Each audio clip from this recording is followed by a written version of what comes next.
Muy buenos días, qué bendiciones reunirnos, juntarnos un domingo más para exaltar el nombre del Señor.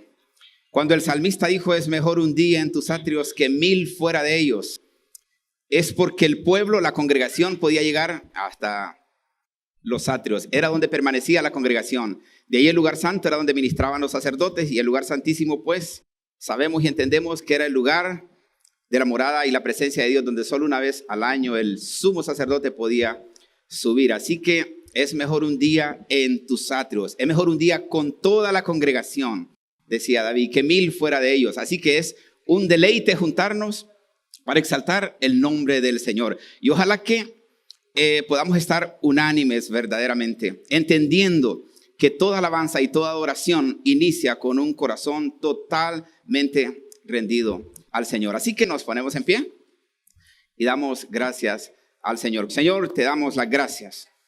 Toda la gloria y toda la honra es para ti esta mañana. Exáltate, Cordero de Dios. Exáltate con la alabanza de tu pueblo, Señor. Corónate, oh gran Cordero.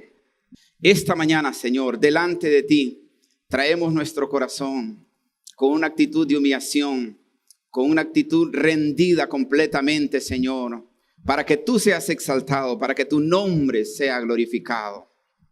Señor, muchísimas gracias porque hoy pudimos levantarnos de nuestra cama y estamos en este lugar, Señor, no por casualidad, sino por obra y gracia de tu Santo Espíritu, y porque a ti te ha placido y porque en tu voluntad y en tus planes estaba que te adoráramos juntos esta mañana. Gracias por permitir estos espacios, estos medios de gracia, Señor, en los que podemos ser confrontados por tu palabra y podemos apartarnos este tiempo para que con la solemnidad del caso tu Espíritu Santo siga haciendo la obra que ha comenzado hace muchísimos años, Señor. Convencer al hombre de pecado, de justicia y de juicio. Así que te glorificamos por este espacio, y te glorificamos y te exaltamos esta mañana. Es por ello que estos cantos, Señor, queremos hacerlos con mucha devoción y con temor y temblor delante de ti. Sea exaltado tu nombre esta mañana. Bendito Jesús. Amén.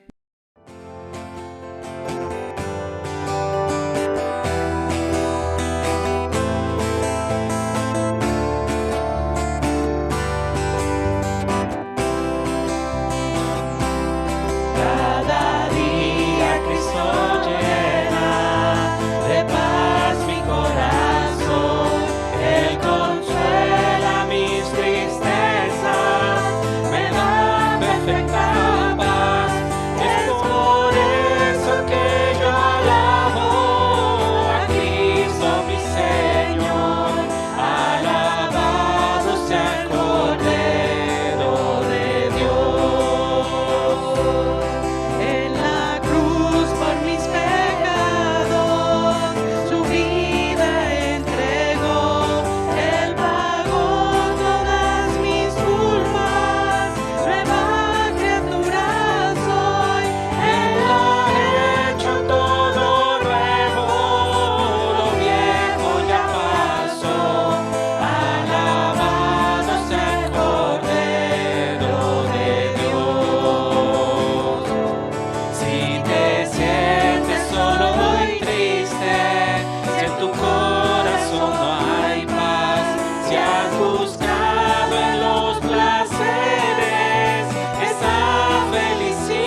Señor, y siempre hablaré de ti, Señor, y siempre hablaré de ti,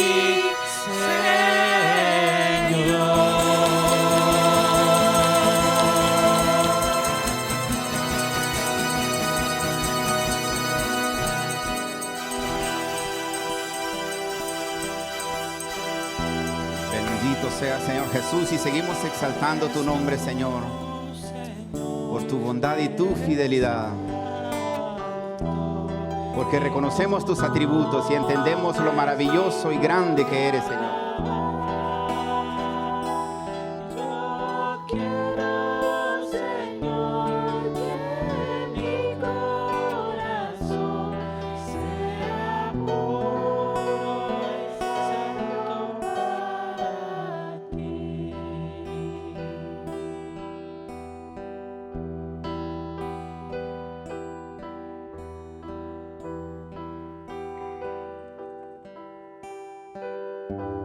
La Biblia registra un evento muy peculiar, pero de gran testimonio para nosotros, cuando Jesús bajaba de su barca en la región de Gadara.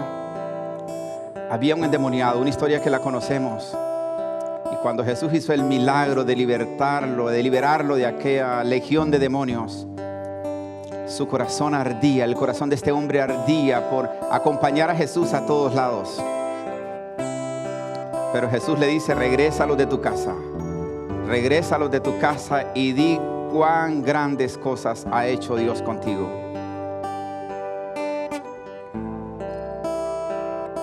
Que el Señor nos ayude a no callar lo que el Señor ha hecho con nosotros. Porque a veces estamos buscando un ministerio lejos, teniendo aún mucho trabajo que hacer en nuestra casa. Que este amor que nos constriñe, el amor de Cristo que nos ha alcanzado, no sea callado en nuestra casa, en nuestro entorno, en nuestro alrededor, en nuestro trabajo. Y ojalá que todos podamos llegar al conocimiento pleno de este amor de Cristo, de su gracia inmerecida. Y es por ello que el Señor nos da estas oportunidades, estos medios de gracia, como el que justo ahora tenemos y disfrutamos esta mañana. Hoy es día de salvación también.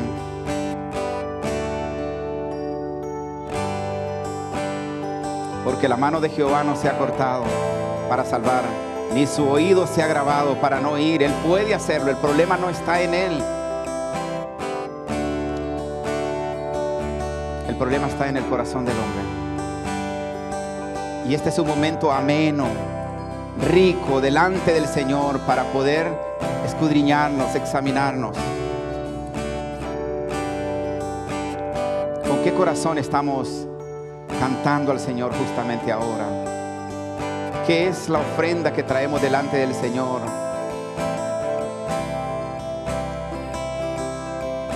¿De qué corazón sale lo que hoy queremos ofrecer al Señor en esta mañana de alabanzas? Que la majestad de Dios, que el razonar y conocer la majestad de Dios nos lleve a entender delante de quién estamos. Y aunque Él nos invita a entrar confiadamente, demanda de nosotros arrepentimiento y nuevo nacimiento. Pero el Espíritu Santo es el que convence al hombre de pecado, de justicia y de juicio. Y está en este lugar y puede hacerlo y quiere hacerlo.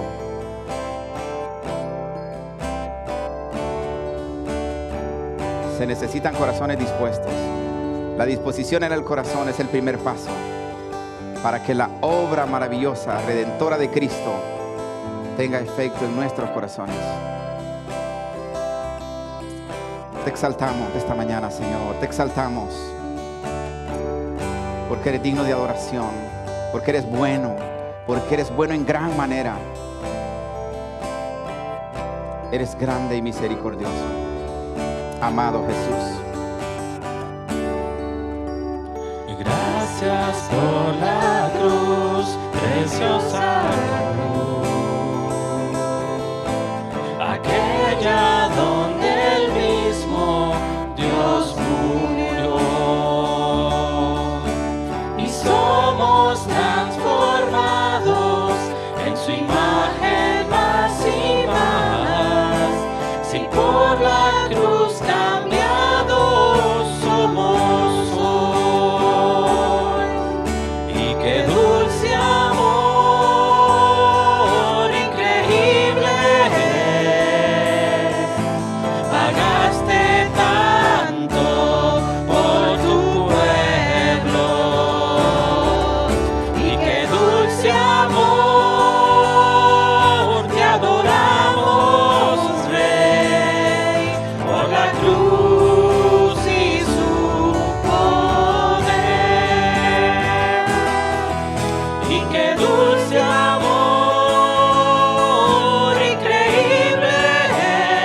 porque tu muerte en la cruz, Señor, ese sacrificio que hiciste por cada uno de nosotros es lo que nos permite ser transformados, Señor. No un madero, sino tu obra, Señor. Y lo que eso simboliza, Señor, que podamos ser limpios, que podamos ser cambiados, para que tú, Señor, mueres en nosotros. Gracias, Sí, Señor.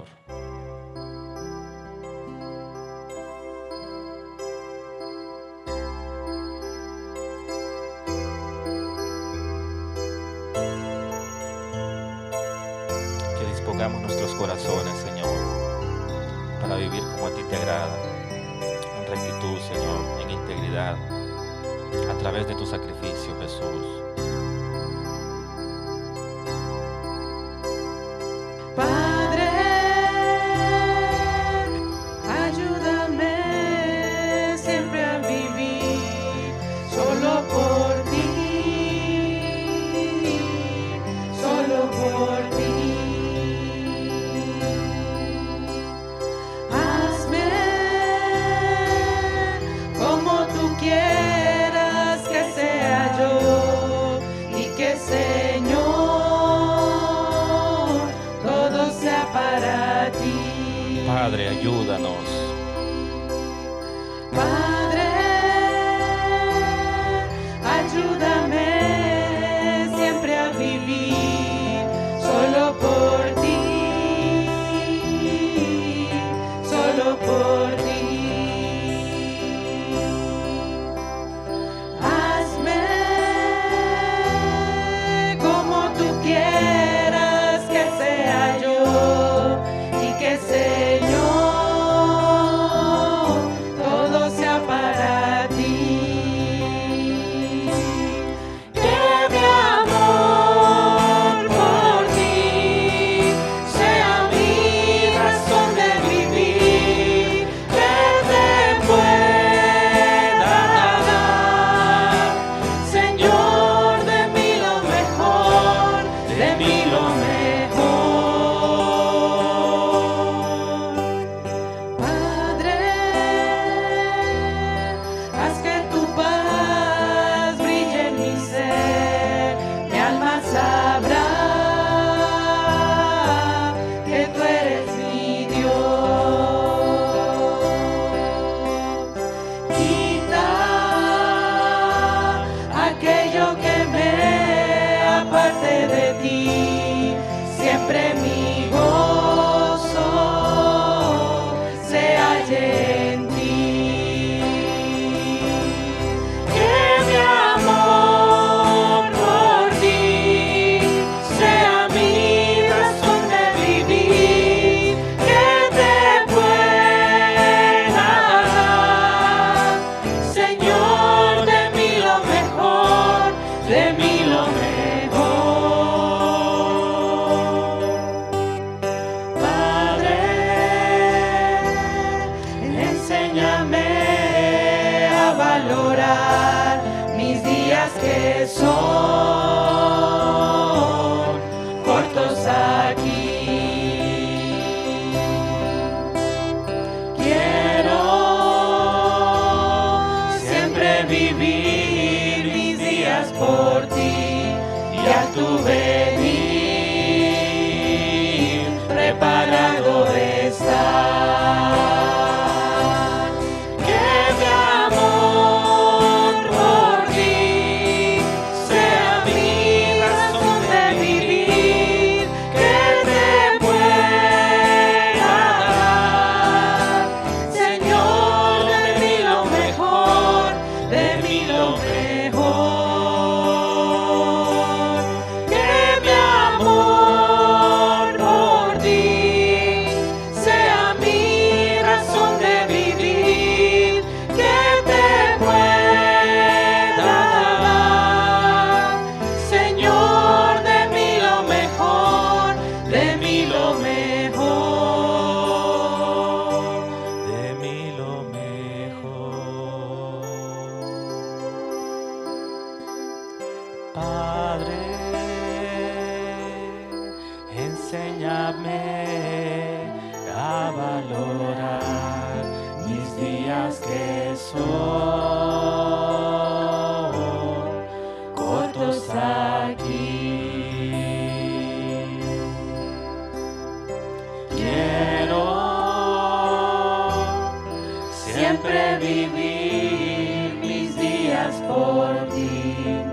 y al tu venir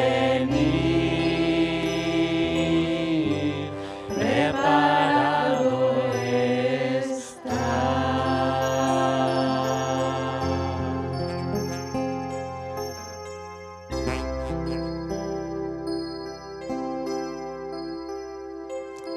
Señor, que siempre que pensemos en ti, Señor, pensemos en la majestad de tu santidad y tu grandeza. Y que por ende, Señor, pues quizás no tenemos nada que ofrecer porque todo te pertenece.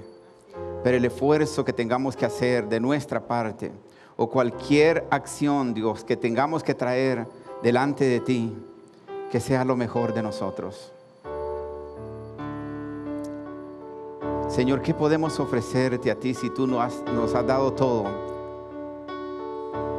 Pero que cada acción que hagamos en obediencia a lo que tú nos has pedido y que tú nos mandas, sea todo lo que tengamos, Señor. Que pongamos todo en el altar, nuestra integridad, nuestro cuerpo en sacrificio vivo y santo delante de ti, Señor. Entendiendo que a tu presencia no entra cosa inmunda, Señor. Así que con temor y temblor que podamos venir siempre, Señor, honrando tu nombre.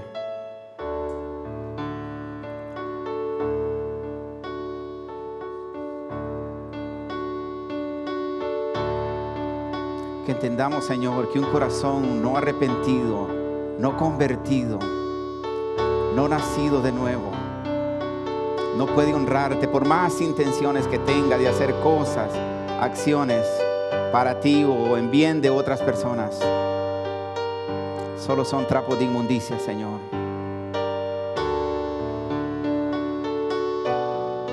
Si el corazón no ha sido regenerado, no ha sido transformado, no tiene nada que ofrecer. Señor, pero la buena noticia del Evangelio es que tú has venido a buscar y a salvar lo que se había perdido.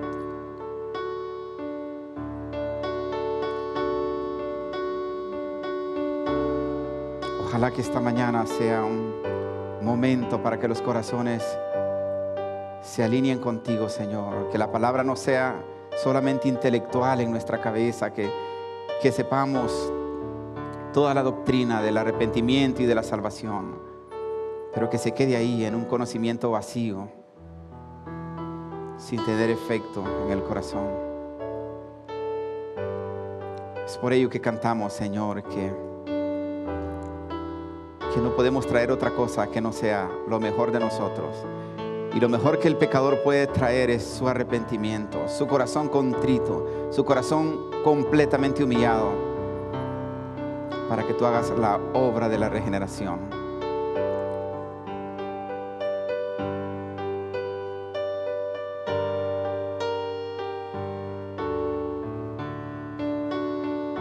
La mejor ofrenda esta mañana, Señor, del pecador es un corazón arrepentido.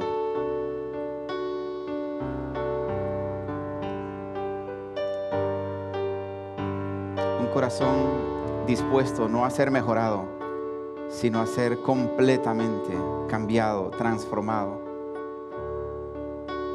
Cuando miro a mi pasado, solo veo los escombros de una vida desolada, de una vida tan vacía.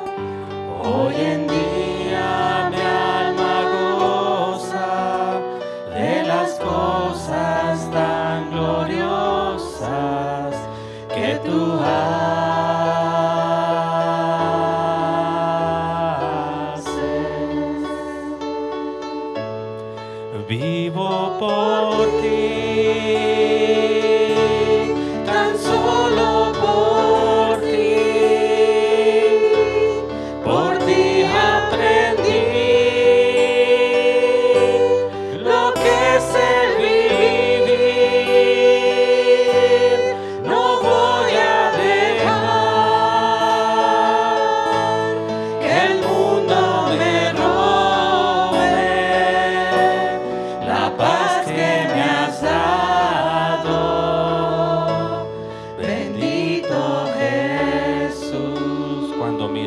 pasado.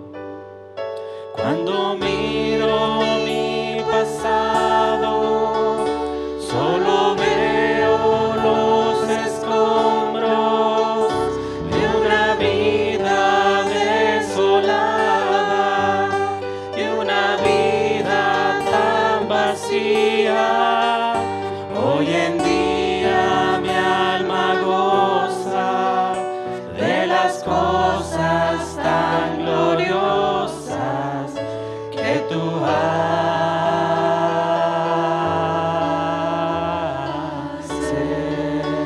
Cuando miro mi pasado, Cuando miro mi pasado, solo veo los escombros de una vida desolada, de una vida tan vacía.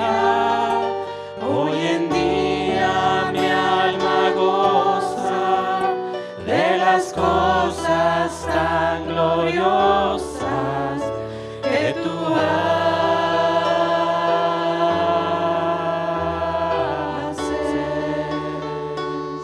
Vivo por ti, tan solo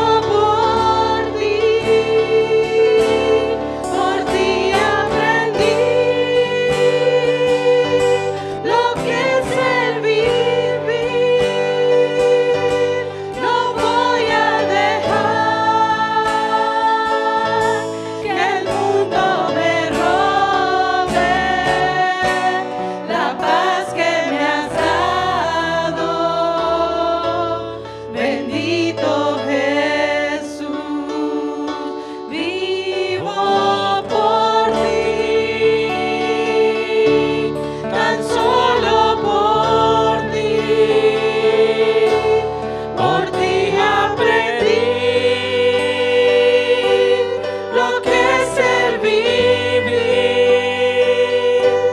No voy a dejar que el mundo me robe la paz que me has dado. Bendito Jesús, vivo por ti, tan solo por ti aprendí lo que es el vivir. No voy a dejar que el mundo me robe la paz que me has dado. Bendito Jesús. vivo por ti, Tan solo por ti aprendí lo que es el vivir. No voy a dejar que el mundo me robe la paz que me has dado. Bendito Jesús. vivo por ti, tan solo por ti aprendí lo que es el vivir. No voy a dejar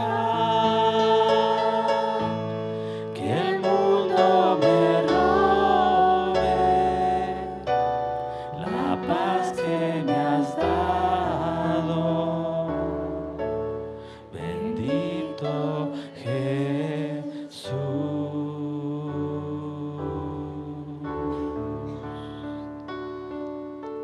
Cada vez que entonamos cantos, ya sea aquí en el culto o a solas, en el espacio donde nos corresponde, tenemos una oportunidad valiosa de examinarnos a la luz de la letra del canto, porque muchas veces son verdades tomadas de la palabra. ¿Qué tan ciertas son esas palabras en mi vida? ¿Qué tan ciertas son en nuestro corazón? Casi todos los cantos son una oración delante del Señor. ¿Salen realmente de mi corazón? ¿Son verdad en mi corazón? Vivo por ti, acabamos de cantar, y vivimos solo para ti. Ojalá que eso realmente salga del corazón, que sean palabras que sean verdad delante de Dios. Pero si no, este es un momento para meditarlo. Por eso hemos dicho desde el inicio, para suplicar ayuda al Señor si es necesario.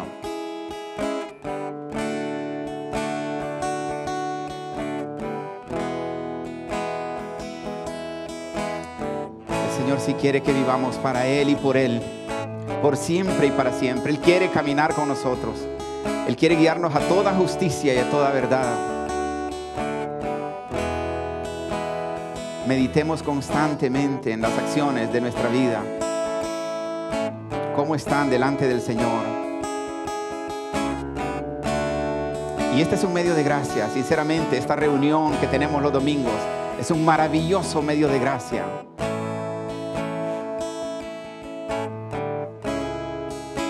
Para adorar al Señor. Pero que sea un culto racional, como dice el apóstol Pablo. Que sea un culto con el entendimiento. Que cantemos lo que estemos sintiendo y que cantemos lo que estemos dispuestos a vivir. Porque hay algo más que practicar una religión. Hay algo más profundo, más grande y más maravilloso que ser un religioso más. Está una relación maravillosa con Cristo, la comunión que Él nos ofrece. Su poder, su amor, su misericordia. Todos sus atributos para ser disfrutados por sus hijos.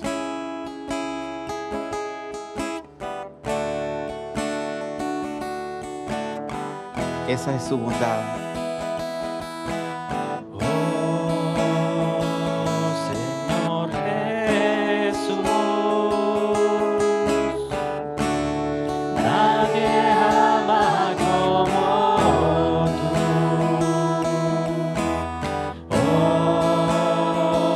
Señor Jesús, nadie hizo lo que tú.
y nadie puede hacerlo, Señor. Esa obra maravillosa, esa transformación, solo tú puedes hacerla, oh Dios. Venid a mí todos los que están trabajados y cansados, dice el Señor, y yo os haré descansar. Ya basta de tanto esfuerzo personal, ya basta de tanta dedicación para mejorar, cuando Cristo puede transformar completamente todo nuestro ser.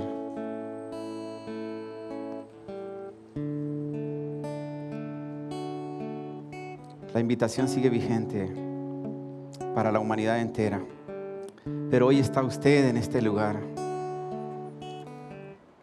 Que sea el Señor y el Espíritu Santo resonando aún más estas verdades en su vida y en su corazón.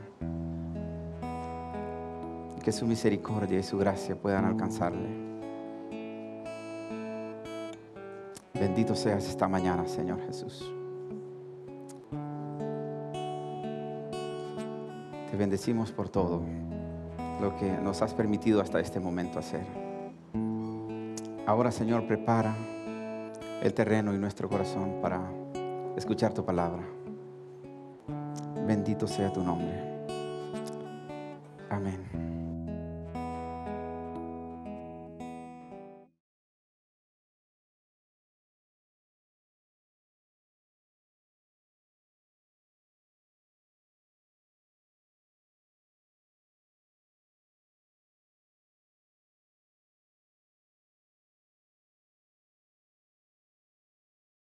Nuevamente, que el Señor les bendiga a todos.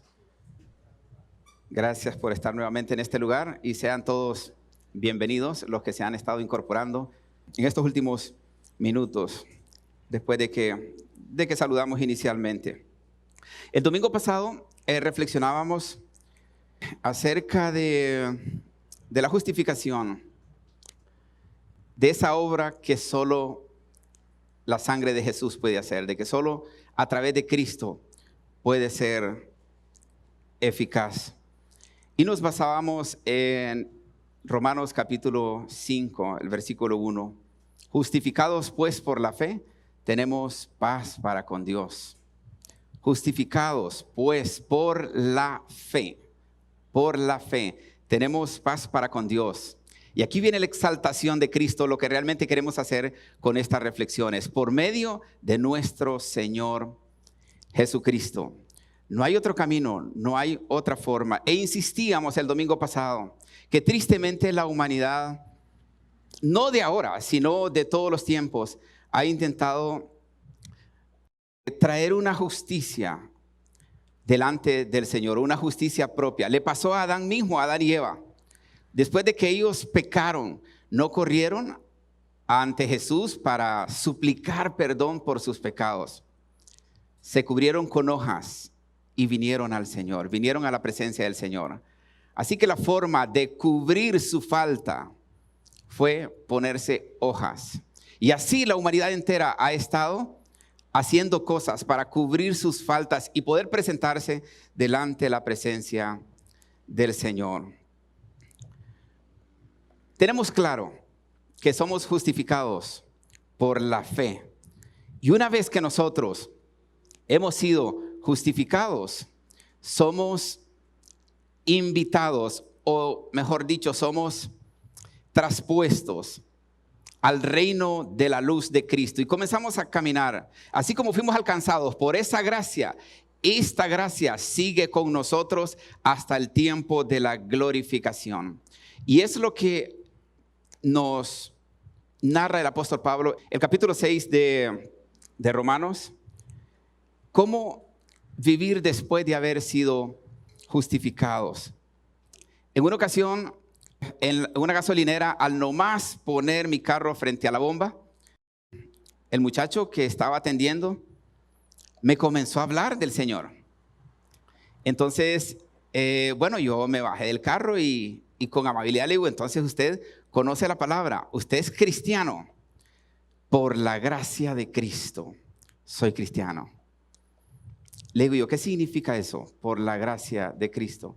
usted es cristiano. No, pues mire que un día, pues después de tanto pecar, de tanto revolcarme en el pecado, me llevaron a una iglesia, me invitaron a una iglesia y yo sentí un toque especial del Señor. Yo lloré y me pasaron al frente y levanté mi mano y oraron por mí, repetí la oración y aquí estoy por la gracia de Cristo.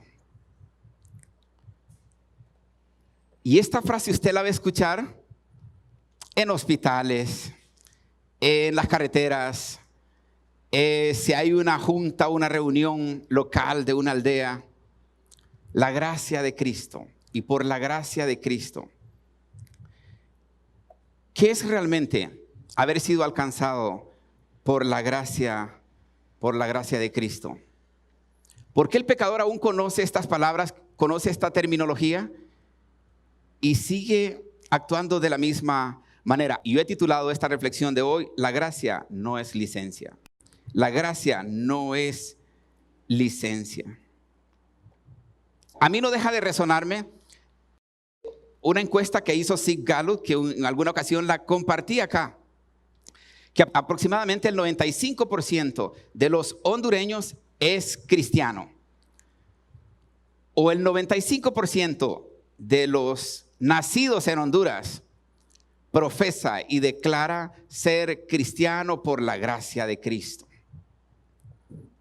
Y la encuestadora se pregunta, si el 95% de la población hondureña es cristiana por la gracia de Cristo, ¿por qué ha proliferado tanto la corrupción, la maldad, la delincuencia? Y miren que es una encuestadora, pues yo no conozco a sus ejecutivos, pero no ha de ser cristiana. Pero hicieron una encuesta minuciosa tanto en la iglesia evangélica como en la iglesia católica. Y ellos juntan estos dos grupos y por eso concluyen que el 95% de la población hondureña dice ser cristianos. Gente que va a las iglesias y gente que dice haber sido alcanzado por la gracia de Cristo. Pocas verdades del evangelio han sido tan mal entendidas como la gracia de Dios, la gracia de Cristo. Y a través de los siglos, muchos han pensado que la gracia consiste simplemente en que Dios perdona una y otra vez, sin importar cómo viva la persona, sin importar el estilo de vida de las personas. Y otros llegan aún más lejos, creyendo que mientras peque el hombre, mayor oportunidad tendrá Dios para manifestar su gracia. Y bajo esta manera de pensar, la gracia termina convirtiéndose en una especie de permiso para vivir sin obediencia, sin arrepentimiento y sin compromiso. La gente hace como el parámetro de cómo era la vida cuando se presentaba en el Antiguo Testamento y que en muchas ocasiones morían literalmente. Y hoy, como vivimos por gracia, entonces pues el pecado es como que fuéramos los consentidos de Cristo, como los consentidos de Dios. Como que pecamos y ay, Dios dice, ay, mi muchachito. Como cuando un niño tiene algún cierto grado de comportamiento que el padre puede comprenderlo. Así se ve el pecado tan liviano. Y se ha convertido la gracia en una licencia para pecar. La gracia no es licencia. Lamentablemente esta idea no es nueva. En el primer siglo había un debate terrible entre lo que pregonaban los judíos, que decían que era necesario cumplir con el tradicionalismo religioso que estaba establecido en la ley de Moisés, y la obra que Cristo había venido a hacer, el precio que Cristo había venido a pagar en la cruz del Calvario. Y ya en los días del apóstol Pablo, habían personas que estaban llegando exactamente a esa conclusión. Y después de escribir el apóstol Pablo uno de los capítulos más extraordinarios acerca de la justificación por la fe y afirmar que cuando el pecado abundó, sobreabundó la gracia, el apóstol Pablo estaba consciente porque él conocía el contexto, sabía que algunos sacarían conclusiones equivocadas. si la gracia aumenta donde el pecado abunda, entonces pensaban algunos, quizá lo mejor sea continuar pecando para que la gracia siga manifestándose y alcanzar a muchos más. Pero el apóstol Pablo no deja que esta idea avance ni un tan solo paso. Y antes de que alguien la convierta en doctrina, que por cierto, ya en algunos sectores del primer siglo, se comenzaba a fomentar este tipo de cosas. Pero el apóstol Pablo lo enfrenta con una de las expresiones más fuertes que contiene el Nuevo Testamento. Es una negación absoluta. Una frase que cierra la puerta a cualquier interpretación equivocada del Evangelio. El libro de Romanos ha sido uno de los libros más complejos y más malinterpretados del Nuevo Testamento. En el capítulo 6, que es donde quiero tomar yo algunos versículos, el versículo 1 y 2 dice, ¿qué pues diremos? El apóstol Pablo se hace una pregunta, ¿qué pues diremos? ¿Perseveraremos en el pecado para que la gracia abunde? El apóstol Pablo era un hombre versado y con conocimiento del contexto. Sabía lo que se estaba diciendo entre pasillos. ¿Perseveraremos en el pecado para que la gracia abunde? En ninguna manera. Quiero que se fijen cómo tengo resaltada esa frase. En ninguna manera. Porque los que hemos muerto al pecado, el apóstol Pablo está escribiendo a la iglesia que está en Roma. Porque los que hemos muerto al pecado, ¿cómo viviremos? ¿Cómo viviremos aún en él? Esa frase que usted que ve en negrita ahí, el apóstol Pablo la menciona usando el vocablo griego meienoito, que se traduce de tres maneras. La primera es de ninguna manera, tal como está ahí. La segunda es jamás. Y la tercera es eso nunca, nunca puede pasar. Eso nunca debe suceder. ¿Perseveraremos en el pecado para que la gracia abunde? Jamás. Eso nunca debe suceder. Entonces el apóstol Pablo corta cualquier discusión al respecto para elaborar una doctrina. Y pues bueno, aquí encontramos una verdad que debemos comprender desde el principio.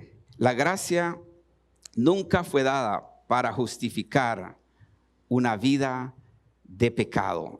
Memorícese esto, por favor. Si solo esto se tiene que quedar en su corazón de esta reflexión, de este mensaje, que sea esto. La gracia nunca fue dada para justificar una vida de pecado. La gracia fue dada para rescatar al pecador del dominio del pecado. Porque el propósito de Cristo nunca fue únicamente librarnos del castigo del pecado. También vino a librarnos de su dominio y de su poder. Y es por eso que el tema de este mensaje no es simplemente la conducta del creyente. También tratamos la transformación que produce la gracia de Cristo. La transformación que produce la gracia de Cristo. Quiero que no pierda la línea. El domingo pasado, justificados pues por la fe. Nosotros no tenemos forma de hacer méritos para alcanzar la justicia de Dios. Solo por gracia, el regalo inmerecido. Y les ponía algunas ilustraciones la vez pasada. Como paréntesis, antes de la era común o antes de la era de Cristo, el mármol era muy valorado en las élites imperiales por su belleza, por su durabilidad, por su templanza y por muchas características. Inclusive algunos dicen por su transparencia, porque se podía procesar esa piedra que era cristalizada.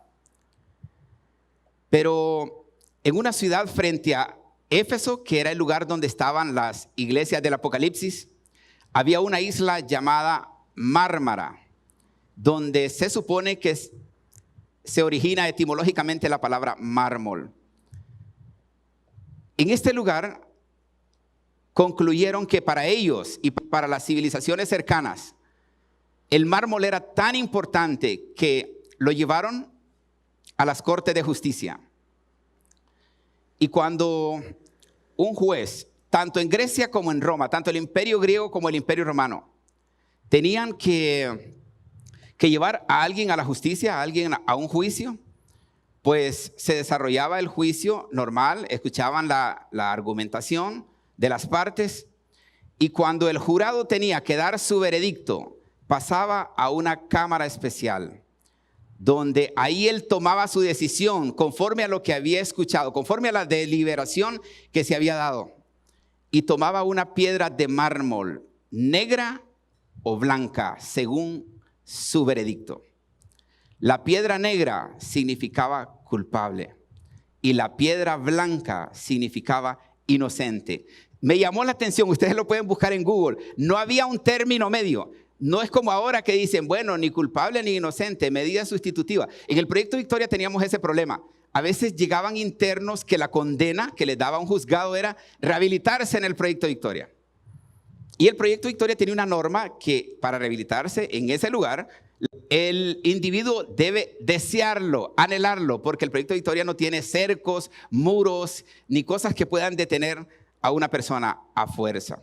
Y cuando llega una persona de estas medidas sustitutivas, la persona no quiere estar en el Proyecto Victoria. Así que es un problema que llega al lugar y se tiene que estar amenazando. Bueno, entonces vamos a llamar al juzgado a decirle que usted no se está portando bien.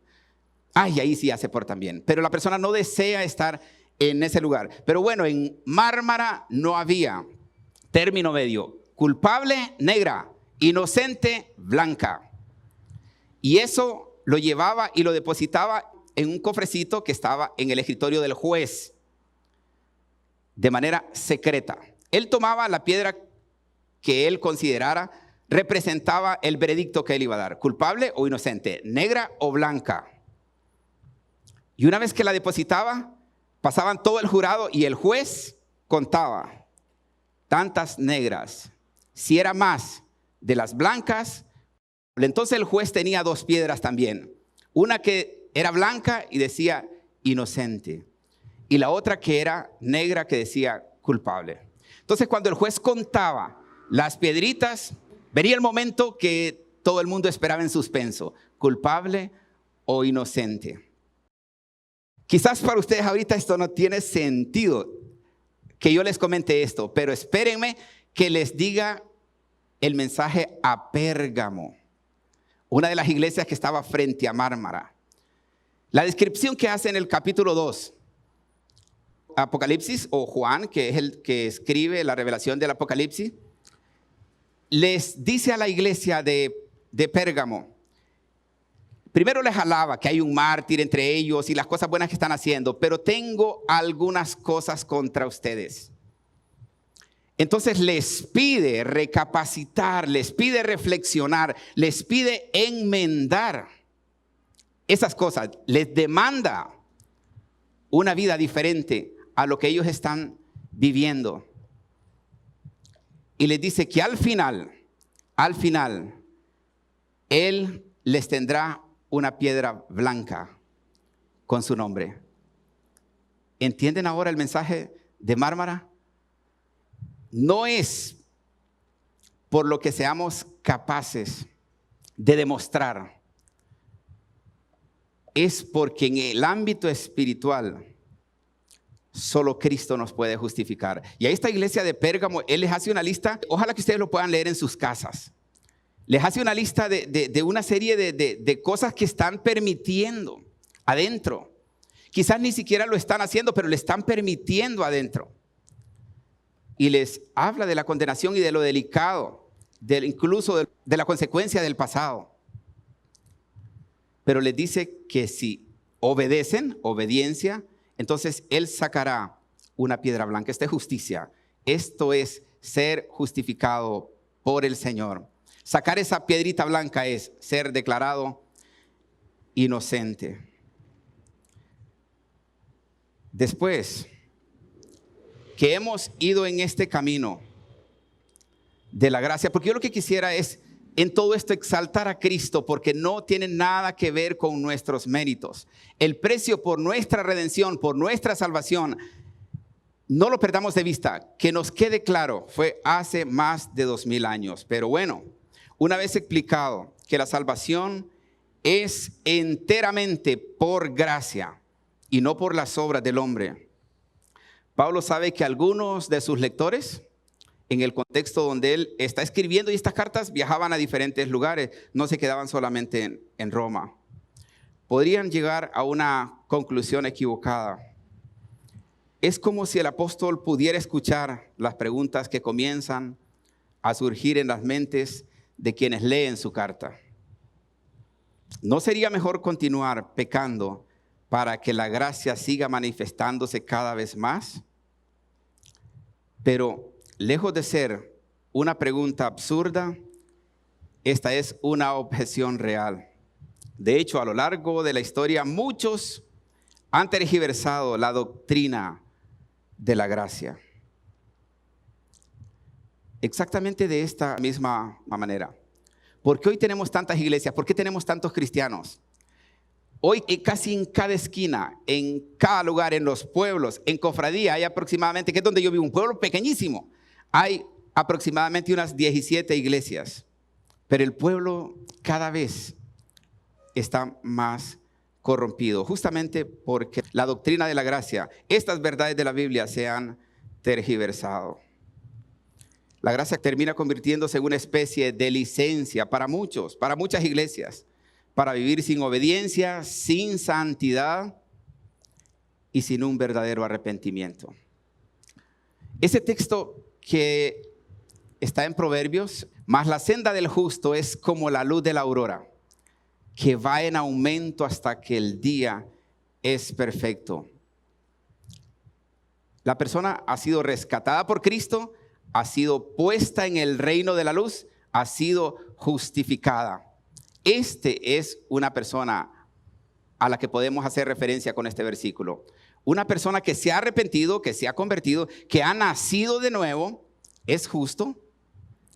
Así que inicia un proceso de madurez en su Biblia. La madurez en la Biblia casi siempre aparece como la palabra perfección o ser perfecto, pero se refiere justamente a madurez o a integridad delante del Señor, al grado de intención de honrar a Dios con todo nuestro ser, con toda nuestra vida. Cuando Dios describe a Job como hombre justo, recto, varón perfecto y temeroso de Dios, está hablando de su integridad, de su madurez. Y Romanos capítulo 6, versículo 1 y 2, que es el que acabamos de leer, ¿qué pues diremos? ¿Perseveraremos en el pecado para que la gracia abunde? Y la frase megenoito, de ninguna manera. Jamás, o esto nunca debe suceder. El escritor y teólogo John MacArthur escribe al respecto sobre la gracia. La gracia nunca disminuye la obligación moral del creyente. Por el contrario, la gracia proporciona el único fundamento verdadero para una vida de santidad. Quien usa la gracia, dice John MacArthur, quien usa la gracia como una excusa para pecar, demuestra que nunca ha comprendido realmente el evangelio. Quiero leerles nuevamente esta cita de John MacArthur. Dice, la gracia nunca disminuye la obligación moral del creyente. Por el contrario, la gracia proporciona el único fundamento verdadero para una vida de santidad.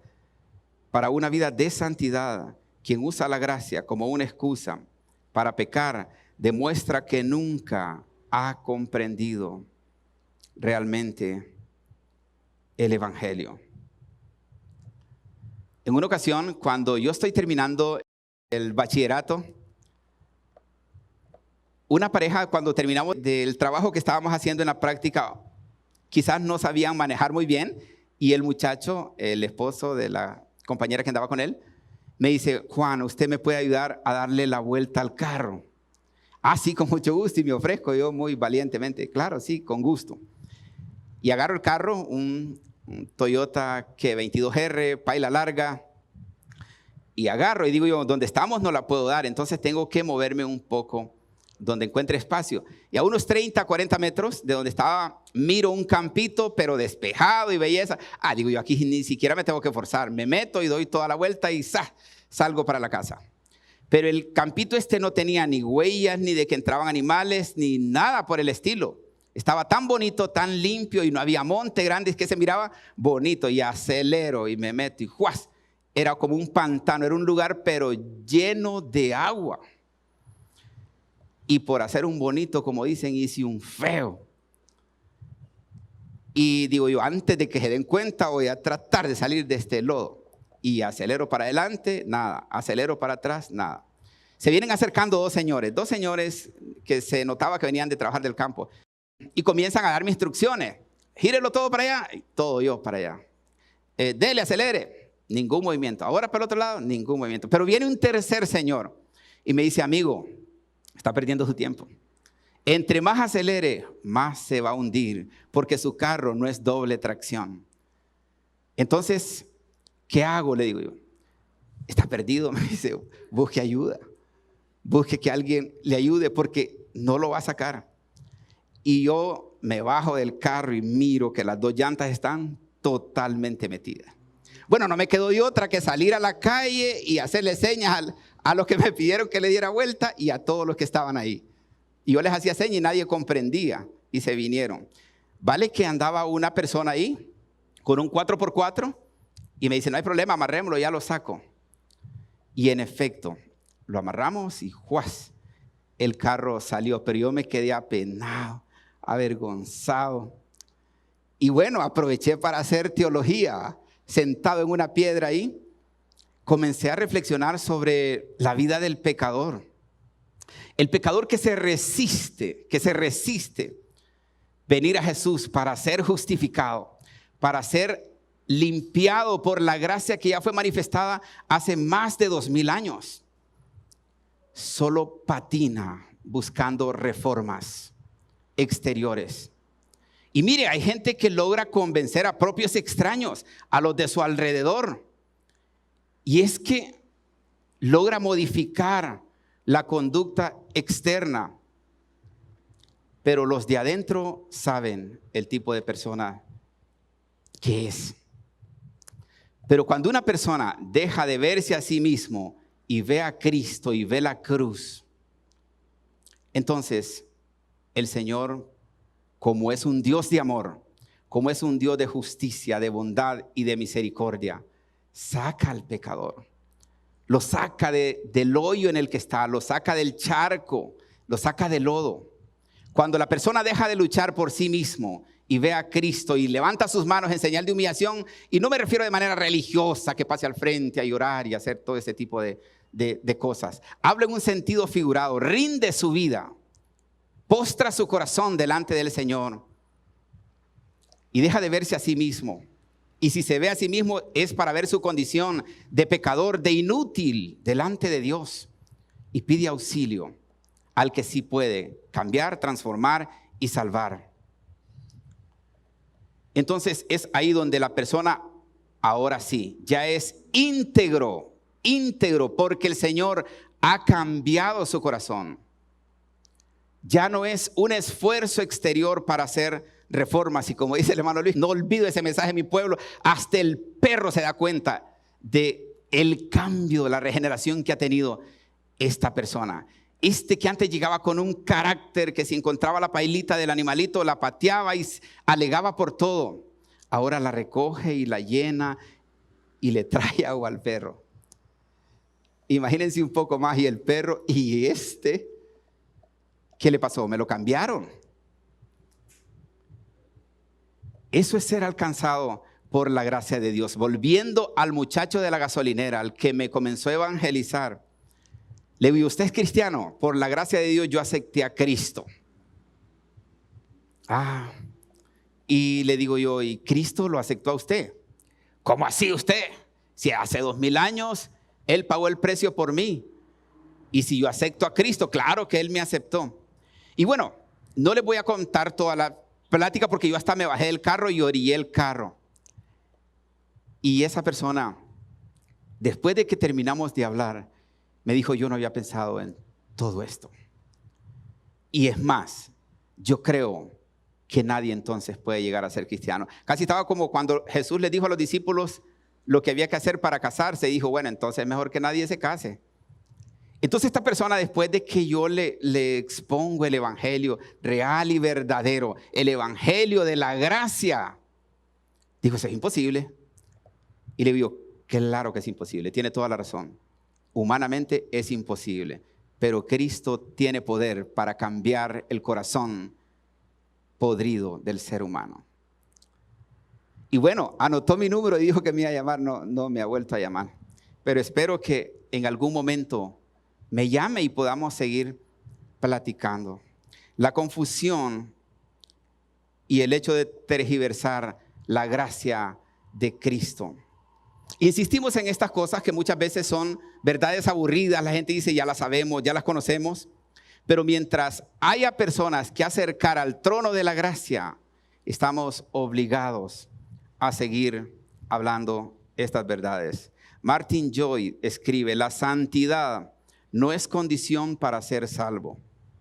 Es la consecuencia inevitable de haber sido salvado. La santidad no es condición para ser salvo.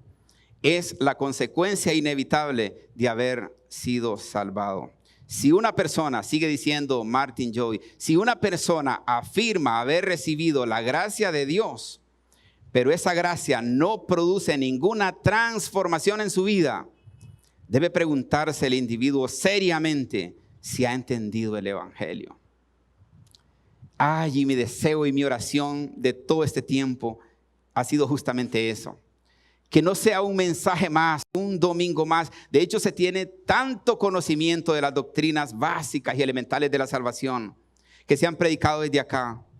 Pero mi oración es que no sea una información más, sino que la palabra haga tanto impacto en el corazón de los que todavía no caminan con el Señor, para que la reflexionen, para que la mediten. Por eso la pregunta que Pablo plantea al inicio del capítulo 6 sigue teniendo plena vigencia para la iglesia de nuestros días. Y hablamos de todos los congregantes y inclusive los que ya están en la comunión con el Señor. Vivimos en una cultura que busca un cristianismo sin arrepentimiento, un discipulado sin obediencia y una gracia sin santidad. Pero el evangelio bíblico, el que no gusta, el que hace que las personas huyan y salgan corriendo para cualquier otro lado, jamás separa estas verdades. La gracia que justifica es la misma gracia que comienza a transformar el corazón del creyente. La gracia que justifica, la gracia que nos saca del lodo cenagoso, del charco, de la pudrición, de la contaminación. Esa gracia que nos alcanzó sin merecerlo, es la gracia que transforma el corazón del creyente. No obedecemos para ganar el favor de Dios. Obedecemos porque ya hemos sido alcanzados por su favor. Recuerde, el domingo pasado, justificación. Estamos hablando de una persona no alcanzada, pero que por la gracia del Señor, porque estamos tratando de exaltar a Cristo por su amor, por su bondad, por su gracia, que tanto se usa esta palabra. Úsela ahora entendiendo la terminología bíblica y lo que realmente el evangelio de la Biblia dice. Pero se ha convertido en una frase, en una muleta tradicional, por la gracia de Cristo y todo por la gracia de Cristo. No luchamos contra el pecado para ser aceptados por Dios. Luchamos contra el pecado porque en Cristo ya hemos sido aceptados. Y precisamente aquí encontramos la transición natural hacia la siguiente verdad. La gracia nos unió a Cristo. Hablando después de haber sido justificados. La gracia nos unió a Cristo. El creyente ya no vive como antes porque ya no es el mismo de antes. La gracia no solamente perdona pecados, la gracia no solamente nos perdonó, La gracia nos unió a Cristo. Por eso decimos cristianos. Alguien que camina con Cristo. Alguien que está unido a Cristo. Y esta unión con Cristo constituye una de las verdades más profundas y maravillosas del Evangelio. Y no se trata simplemente de que Cristo murió por nosotros. La Escritura enseña algo aún más sorprendente. Cuando Él murió, nosotros fuimos unidos a su muerte. Ojalá que esté despierto justo ahora en este momento. Cuando Cristo murió, nosotros, los hijos justificados, los que hemos sido justificados, fuimos unidos a su muerte. Con Cristo, dijo el apóstol Pablo, estoy juntamente crucificado. Y cuando Él fue sepultado, nuestra vieja vida fue sepultada juntamente con Él. Nuestra vieja vida fue sepultada juntamente con Él. Y cuando Cristo resucitó, comenzó para nosotros una vida completamente nueva. Es común escuchar a personas engañadas todavía y equivocados, diciendo que sí son cristianos, que aman a Cristo, pero que no les toquen a su hijo, que no les toquen a su mamá, que no les toquen a su papá porque me va a conocer. Pero ¿cómo es que murieron? O sea, al ser cristianos, al ser justificados, fuimos bautizados en su muerte. Eso dice el apóstol Pablo. Para usar una metáfora, y aquí el bautismo lo usa como una ilustración, como una figura, como una imagen para ilustrar lo que él quiere decir. Y Romanos capítulo 6, versículos 3 y 4 dice, ¿o no sabéis que todos los que hemos sido bautizados en Cristo Jesús, aquí el bautismo es una figura, hemos sido bautizados en su muerte? Porque somos sepultados juntamente con Él para muerte por el bautismo, a fin de que como Cristo resucitó de los muertos por la gloria del Padre, así también nosotros andemos en vida nueva. Entendemos estas verdades, las conocemos muchos, pero sus acciones distan mucho de lo que sabemos y conocemos. Y cosas como estas que les comento, reacciones que tienen que ver con el carácter de la persona, un carácter que es el reflejo de un corazón no regenerado, no transformado, no justificado. Pero decimos, mire, conmigo no se meta o va a saber de cuántas hojas se hacen los tamales. Pero para la gloria de Cristo, Él me ha alcanzado, Él me ha justificado, Él me ha salvado. Lo que pasa es que todavía estoy en la tierra. Cuánta contradicción y cómo se tergiversa la gracia de Cristo. ¿Piedra blanca o piedra negra? Pero no hay un término medio. Mire cómo nos pueden servir estas ilustraciones del pasado para poder entender estas verdades. Muchísimos alcanzados por la gracia de Cristo. Usted es cristiano porque va a una iglesia y porque hace varios años pertenece a una religión por la gracia de Cristo. Pero son diablos en su casa. Son diablos. La mujer, los hijos no los aguantan. Y tristemente pregonan ser hijos de Dios, ser alcanzados por la gracia de Cristo.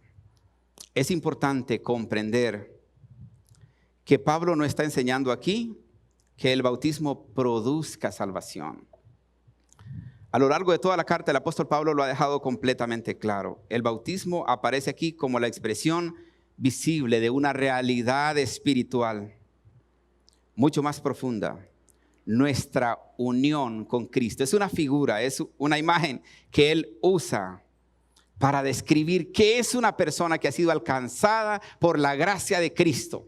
Una persona que puede llamarse cristiana. Ha muerto con Cristo. Si usted ha tenido la oportunidad de estar frente a una persona ya fallecida, yo he estado en ocasiones donde comienzan a prepararlos con formulina y con esas cosas que usan.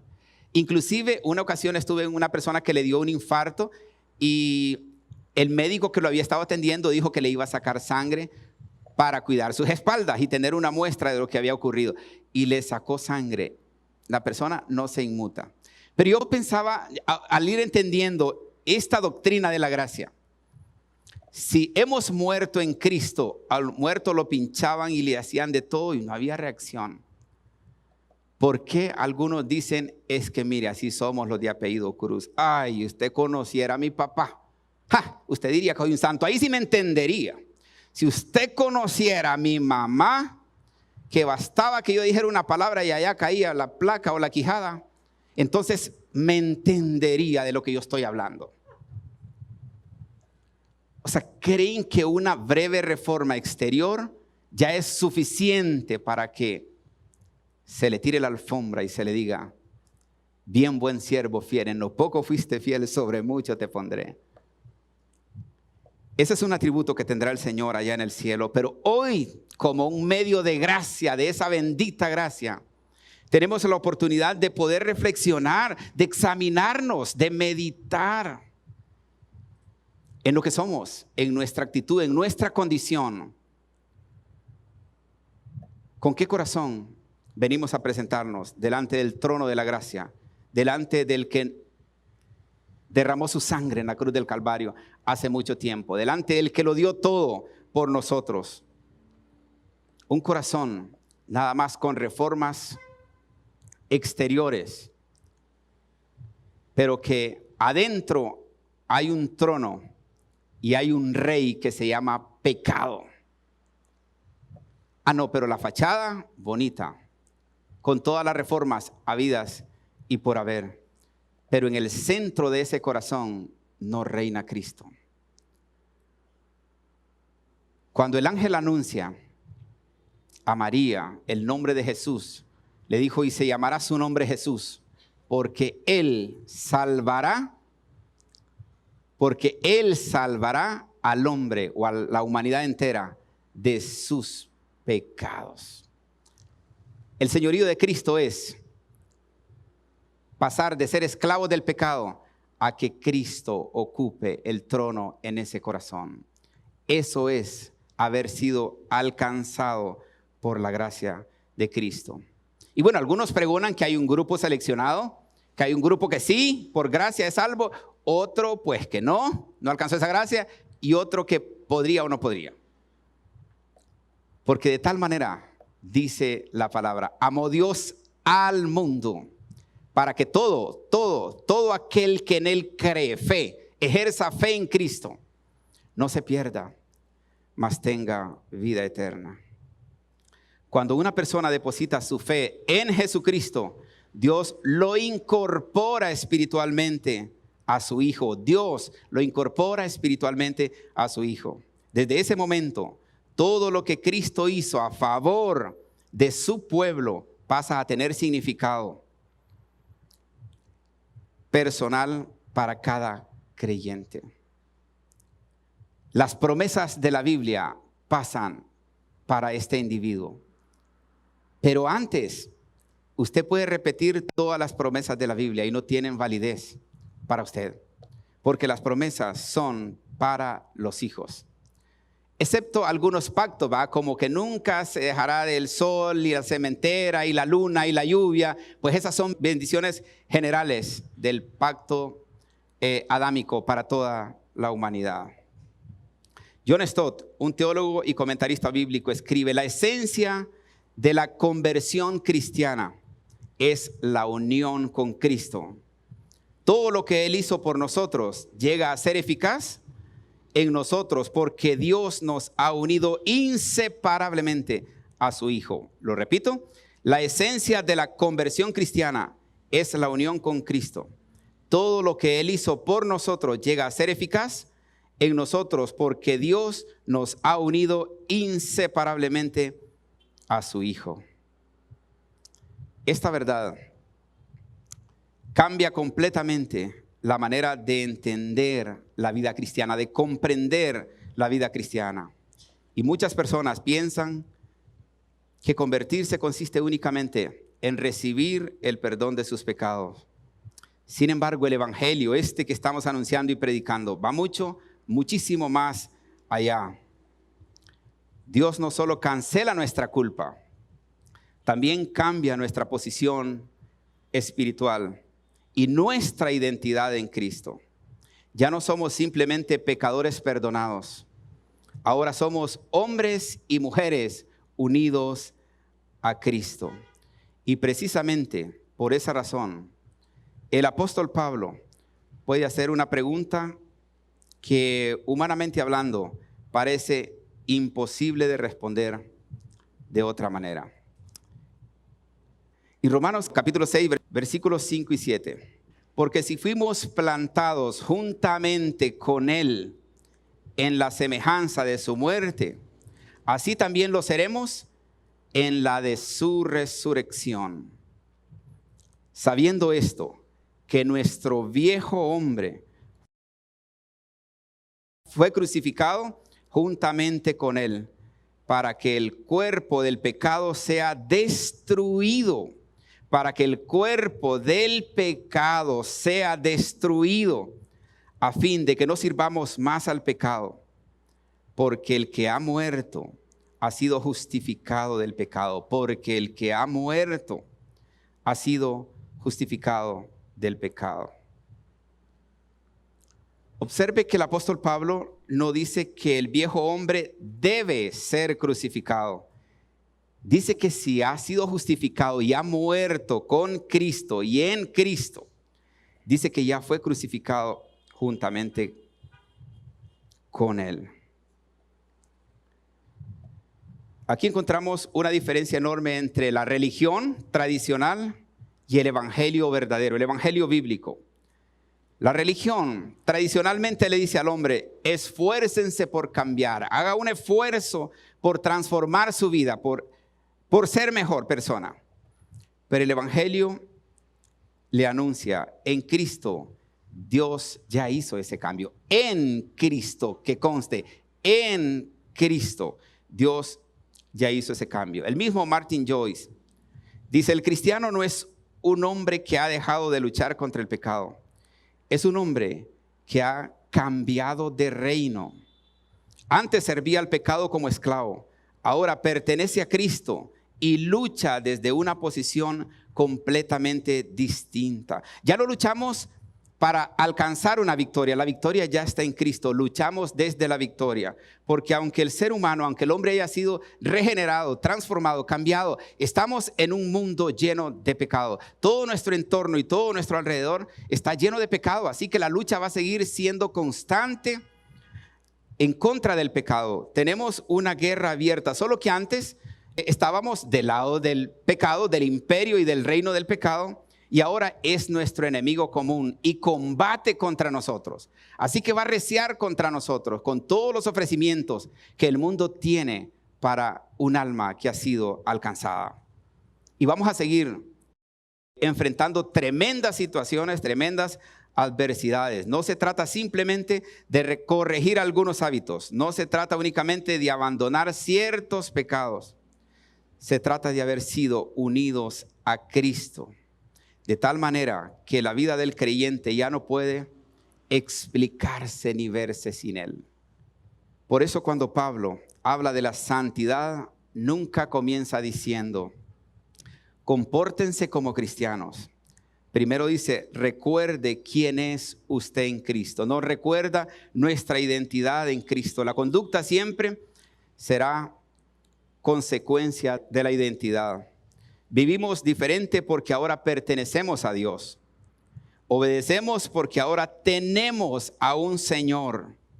Y luchamos contra el pecado porque nuestra vida ya no gira alrededor de nosotros mismos, sino alrededor de Cristo. Y esta verdad, pues, nos conduce naturalmente a una pregunta. ¿Qué clase de vida debería comenzar a manifestarse en nosotros? ¿Qué clase de vida debería de comenzar a manifestarse en nosotros ya una vez siendo regenerados del pecado? Pues la unión con Cristo no es simplemente una verdad doctrinal que debemos conocer. Es una realidad espiritual que transforma por completo la existencia del creyente. Si hemos muerto en Cristo, si hemos sido alcanzados por la gracia de Cristo, como muchas veces pregonamos y predicamos, también vivimos con Él, para Él. Y esa nueva vida no comenzará algún día en el cielo. Esa nueva vida comenzó desde el momento, o comienza o comenzará para los que todavía no son alcanzados, no son regenerados, comenzará desde el momento en que Cristo regenere a través del Espíritu Santo su corazón. Y es por eso que el apóstol Pablo continúa desarrollando su argumento.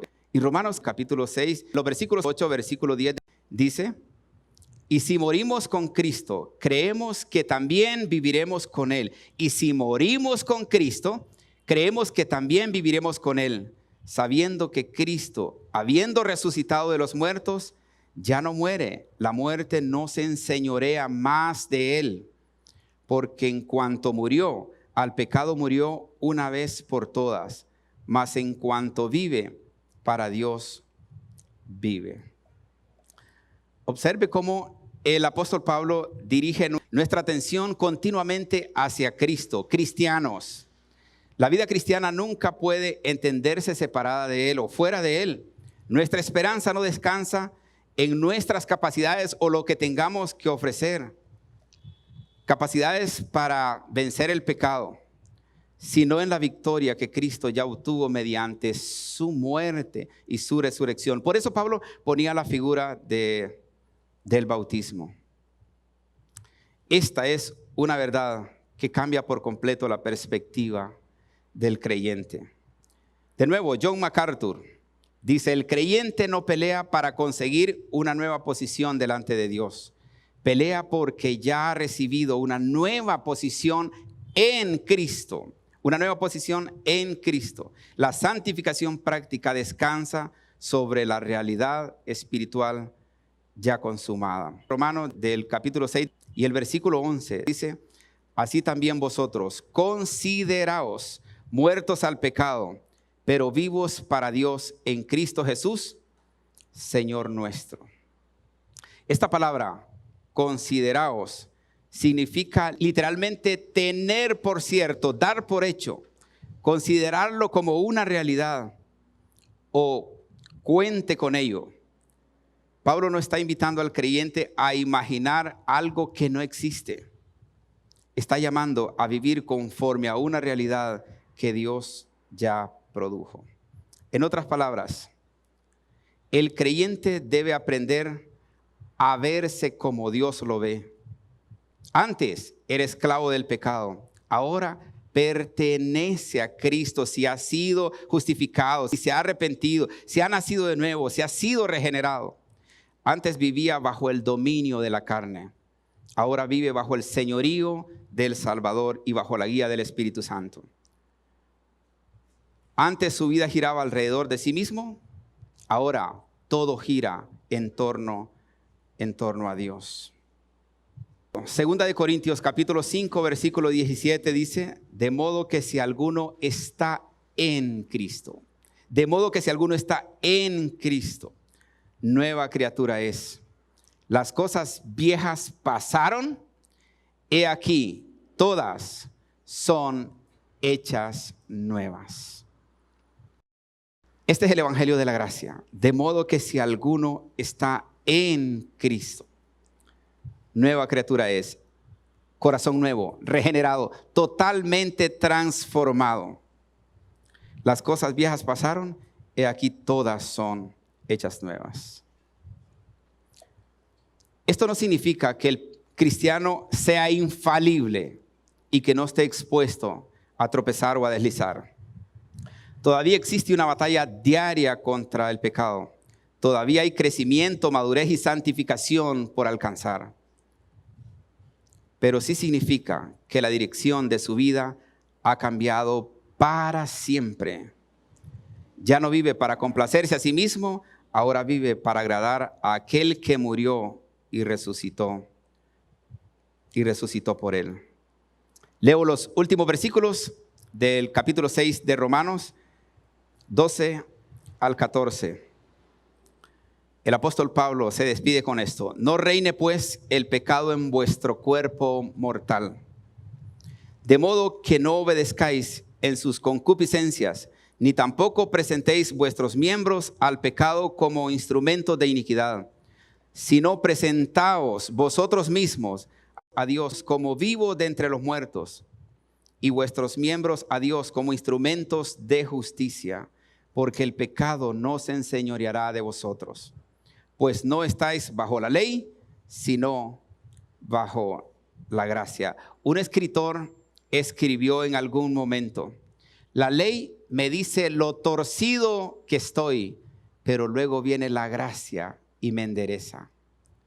Eso es vivir bajo la gracia de Cristo. Quiero leer por última vez estos versículos 12 y 14. Dice: no reine pues el pecado en vuestro cuerpo mortal, de modo que lo obedezcáis en sus concupiscencias, ni tampoco presentéis vuestros miembros al pecado como instrumentos de iniquidad, sino presentaos vosotros mismos a Dios como vivos de entre los muertos, y vuestros miembros a Dios como instrumentos de justicia. Porque el pecado no se enseñoreará de vosotros, no será ya más el rey, no será más el Señor, pues no estáis bajo la ley, sino bajo la gracia. Un rey que viene a reclamar un reino ya no tiene legitimidad para gobernar. O sea, el pecado nos va a seguir acechando, nos va a seguir persiguiendo y hasta en algún momento nos puede hacer tropezar. Pero ya no es nuestro amo, ya no es nuestro Señor. Ahora hemos muerto o hemos sido bautizados en la muerte de Cristo. Hemos muerto juntamente con Él y hemos resucitado juntamente con Él a una nueva vida, nuevas criaturas. Esta verdad cambia completamente la manera en que enfrentamos la vida cristiana. Y solo quiero repetirles el 14, porque el pecado no se enseñoreará de vosotros, pues no estáis, hablando a los regenerados, a los transformados, a los cristianos, pues no estáis bajo la ley, sino bajo la gracia. La gracia de esta que estamos hablando no rebaja el estándar de la santidad de Dios, por el hecho de que ahora literalmente no mueran las personas como en el Antiguo Testamento pasaba muchas veces. Esta gracia produce el deseo de poder caminar en la santidad de Dios. Todo esto que hemos tratado de reflexionar, tanto el domingo pasado como esto, es la verdadera obra de la gracia de Cristo. No solamente perdona al pecador, lo transforma en su totalidad. Y al transformarlo, cambia para siempre el dueño y el rey de su vida. El que se sienta en el trono se llama Cristo y vive y se somete al señorío de Cristo. Quisiera invitarles a cerrar sus ojos y a leerles las últimas conclusiones que tengo al respecto de estas reflexiones. Al llegar al final de estos pasajes, descubrimos que Pablo no solo ha respondido a una pregunta doctrinal, ha corregido una manera equivocada de entender el Evangelio. La gracia de Dios es infinitamente mayor que nuestro pecado, pero precisamente por eso nunca puede convertirse en una excusa para continuar viviendo como antes. La misma gracia que nos justifica es la gracia que comienza a transformarnos desde el interior. Permitamos entonces guardar 4 verdades que resumen la enseñanza de este capítulo. La primera es que la gracia no minimiza el pecado, más bien revela el poder de Dios para vencerlo. El Evangelio jamás presenta el pecado como algo insignificante. Por el contrario, la cruz nos recuerda cuán terrible es nuestra culpa y cuánto costó nuestra redención. Si el Hijo de Dios tuvo que entregar su vida para salvarnos, entonces el pecado nunca puede ser tratado con ligereza. La gracia no disminuye la gravedad del pecado, manifiesta la grandeza del amor de Dios al rescatar al pecador. Y la número 2 es que el creyente ya no es la misma persona que era antes. La conversión no consiste únicamente en adoptar una nueva religión o mejorar ciertos aspectos de nuestra conducta. En Cristo hemos recibido una nueva identidad. Hemos sido unidos a su muerte y a su resurrección. El viejo hombre fue crucificado con él y una nueva vida ha comenzado. Por eso el creyente no lucha contra el pecado para convertirse en un hijo de Dios. Lucha contra el pecado porque ya es hijo de Dios. Y la número 3 es que la santidad no es el camino hacia la gracia, más bien es el fruto de la gracia.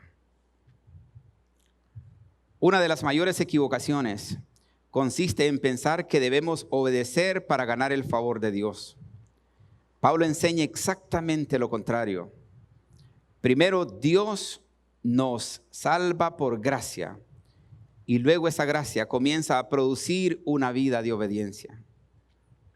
Las buenas obras no son la raíz de nuestra salvación, son su fruto. La santidad no compra el amor de Dios, es la respuesta agradecida al amor que ya hemos recibido en Cristo.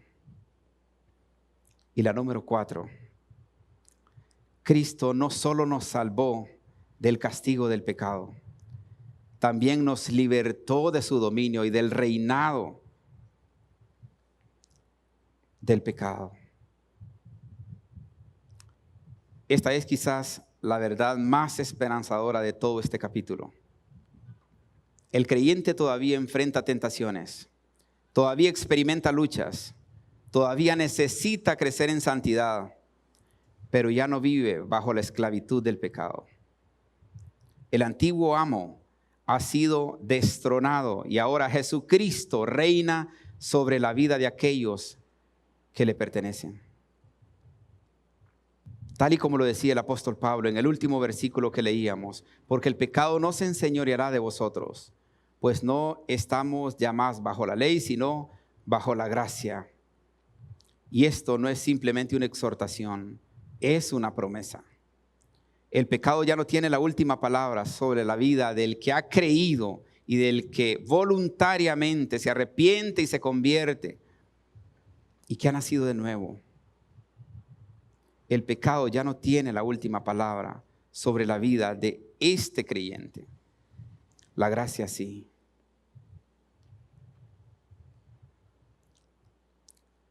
Quizás al escuchar este mensaje alguien haya descubierto que durante mucho tiempo entendió la gracia de manera equivocada. Tal vez pensó que la gracia consistía únicamente en recibir el perdón mientras continuaba viviendo bajo el mismo señorío de siempre. Pero bueno, hoy, expuestos a la palabra de Dios, nos recuerda que la gracia hace mucho más que cancelar una deuda. La gracia cambia el corazón. La gracia cambia la identidad del individuo. La gracia cambia el rumbo total de la vida.